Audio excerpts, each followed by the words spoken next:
প্রিয় ছাত্রছাত্রীরা, আজকে আমি তোমাদেরকে এই ভিডিওর মাধ্যমে ক্লাস 9-এর ইতিহাসের যে সমস্ত প্রশ্নগুলো দেওয়া হচ্ছে থার্ড সামেটিভের জন্য, অর্থাৎ তৃতীয় পর্যায়ক্রমের মূল্যায়নের জন্য, পেজ নম্বর 421 এবং স্কুল নম্বর 2, এই 2 নম্বর স্কুলে যে সমস্ত প্রশ্নগুলো আছে সমস্ত প্রশ্নের উত্তর আমরা আলোচনা করবো আজকে এই ভিডিওর মাধ্যমে। তোমরা ভিডিওটা শুরু থেকে শেষ অবধি অবশ্যই দেখবে, আর চ্যানেলে যদি নতুন হয়ে থাকে অবশ্যই চ্যানেলটাকে সাবস্ক্রাইব করে রাখবে পরবর্তী স্কুলগুলো প্রশ্নোত্তর পাওয়ার জন্য। এবং এর আগের যে স্কুলটার ছিল 1 নম্বর স্কুল, সেই স্কুলের প্রশ্নোত্তর আমরা আলোচনা করে দিয়েছি, তোমরা প্লেলিস্ট থেকে সেটা পেয়ে যাবে, সেই প্রশ্নোত্তরগুলো দেখে নিও। আজকে আমরা 2 নম্বর স্কুলের প্রশ্নোত্তরগুলো আলোচনা করব। এবং দেখো, এই প্রশ্নোত্তরের যে পিডিএফ সেটা তোমরা পরবর্তীতে আমাদের টেলিগ্রাম চ্যানেল থেকে পেয়ে যাবে। ডেসক্রিপশনে আমাদের টেলিগ্রাম চ্যানেলের লিঙ্ক দেওয়া আছে, সেখানে তোমরা যুক্ত হয়ে যেতে পারবে। বিভাগ ক, সেখানে দেখো 20টা প্রশ্ন আছে, 1 নম্বর করে দেওয়া আছে 20 নম্বর। 1-এর দাগে কী বলা আছে? সঠিক উত্তরটি নির্বাচন করো। 1-এর দাগের 1, ফ্রান্সকে ভ্রান্ত অর্থনীতি জাদুঘর বলেছেন অ্যাডাম স্মিথ। রাষ্ট্রকে বাঁচাতে হলে রাজাকে মরতে হবে, এটা হবে অপশান সি, অর্থাৎ রোবাসপিয়ার। এরপরে জাতীয় রক্ষী বাহিনীর নেতৃত্ব দেন, এটা হবে লাফায়েত, অপশান সি। এরপরে আছে নেপোলিয়নকে আধুনিক যুগের সিজার বলেছেন, অপশান সি, অর্থাৎ ফিশার। ক্যাম্পো ফার্মিওর সন্ধি স্বাক্ষরিত হয়েছিল 1797 সালে। এরপরে আছে অর্ডার্স ইন কাউন্সিল জারি করেছিল ইংল্যান্ড, অপশান এ।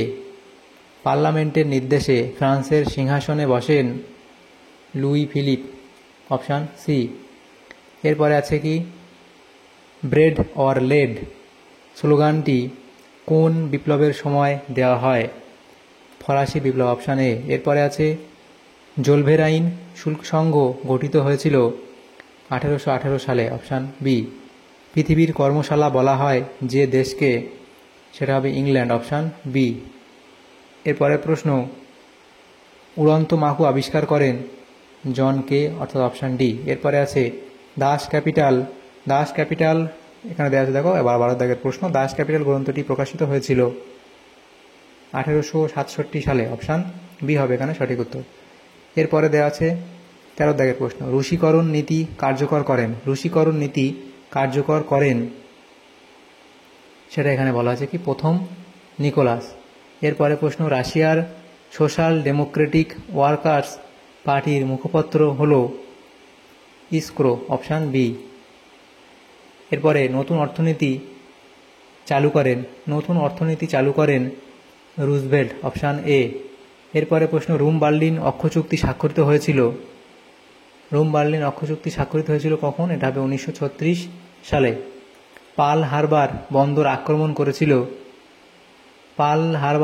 আক্রমণ করেছিল জাপান, অপশান ডি।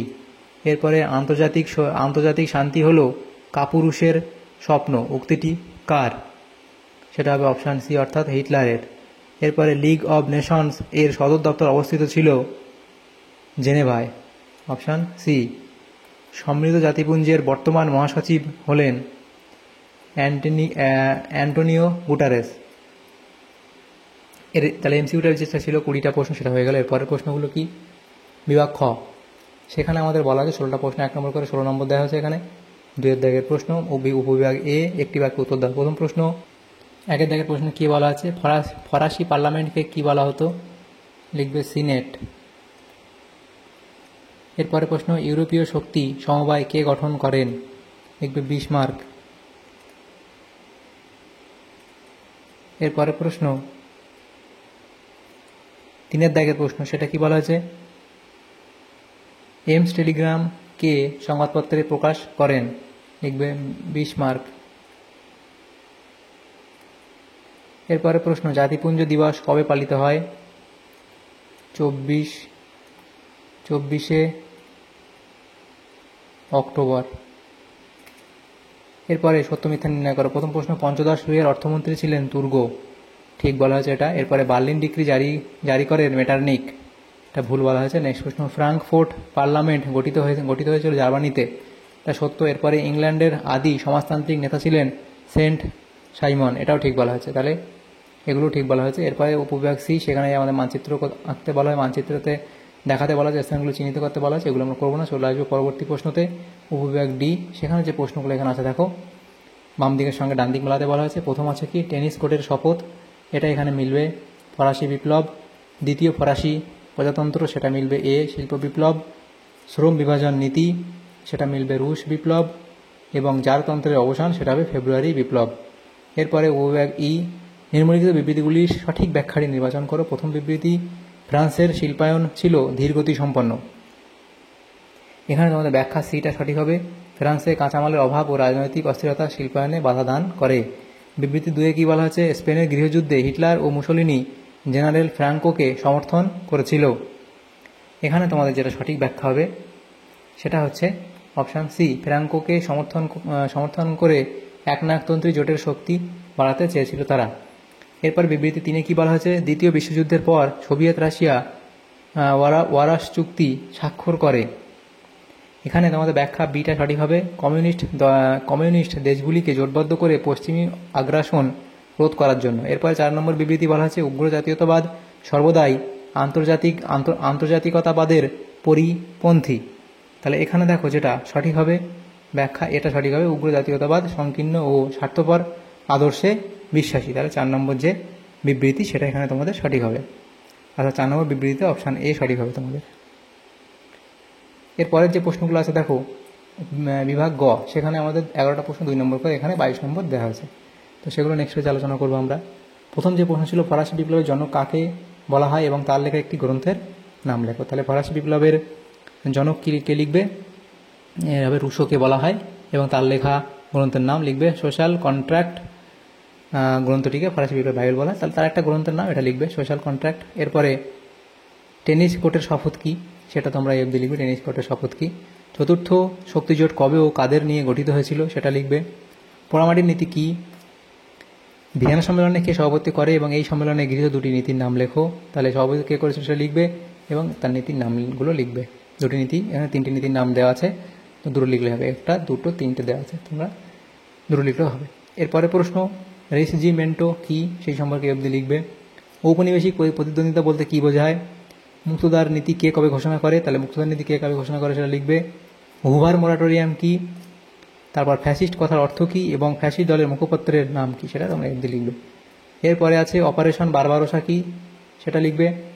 মিউনিক চুক্তি কবে কাদের মধ্যে স্বাক্ষরিত হয়, তাহলে কবে হয়েছিল, কাদের মধ্যে হয়েছিল লিখবে। সান ফ্রান্সিসকো সম্মেলন, এখানে কী বলে, এখানে 13 দাগের প্রশ্ন, সান ফ্রান্সিসকো সম্মেলন সম্পর্কে টিকা লেখো, তাহলে এফ দিয়ে লিখবে। এরপরে সম্মিলিত জাতিপুঞ্জের সংস্থাগুলির নাম লেখো, তাহলে সম্মিলিত জাতিপুঞ্জের সংস্থাগুলির নাম এখানে লিখবে পরপর। এরপরে যে প্রশ্ন বিভাগ ঘ, সেখানে আমাদের কতগুলো 4 নম্বর করে দেওয়া আছে, 6টা প্রশ্ন, প্রত্যেকটা প্রশ্নের সাথে অথবা প্রশ্ন আছে। প্রথম প্রশ্ন, ফরাসি বিপ্লবের পশ্চাতে ফরাসি রাজতন্ত্রের দায়িত্ব বর্ণনা করো, তাহলে সেগুলো এখানে পয়েন্ট করে পরপর তোমরা লিখবে। অথবা দিয়ে প্রশ্ন ছিল, ফরাসি জনগণের বিপ্লবের ফলাফল বর্ণনা করো, তাহলে ফরাসি বিপ্লবের প্রভাব এটা তোমরা পরপর লিখবে।